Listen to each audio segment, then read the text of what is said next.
ময়মনসিংহ বিভাগের মানুষ আমরা, মনটা যেন ব্রহ্মপুত্র নদী, খাতির যত্নের কমতি নেই, বুঝবে একবার আত্মীয়তা করো যদি। আসসালামু আলাইকুম এভরিওয়ান, আশা করি আপনারা সকলে ভালো আছেন। আজকের ভিডিওতে দেখাবো বিল্লাল ভাই এরকম ছন্দ কবিতা কোথা থেকে পায়, আপনি কিভাবে মিলাই।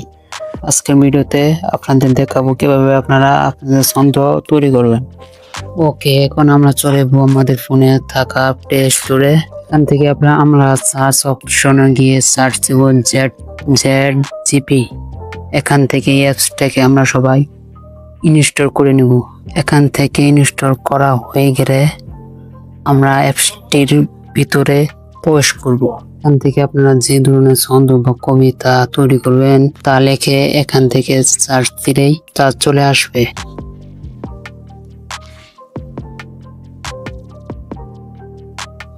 সার্চ দেওয়ার সাথে সাথে দেখেন চলে আসলো। যদি আপনাদের এই ছন্দ যদি পছন্দ না হয় তাহলে আপনারা অন্য ছন্দ এখান থেকে আবার সার্চ দিলে আবার চলে আসবে।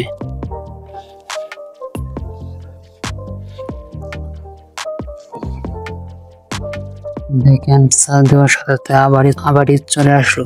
এখান থেকে আপনারা যদি লেখার উপরে চাপ দিয়ে ধরে রাখেন তাহলে আপনাদের লেখাটি কপি হয়ে যাবে। এইভাবে আপনারা বিল্লাল ভাইয়ের মতো ছন্দ দিয়ে আপনাদের ভিডিও তৈরি করতে পারবেন নিজের ভয়েস দিয়ে।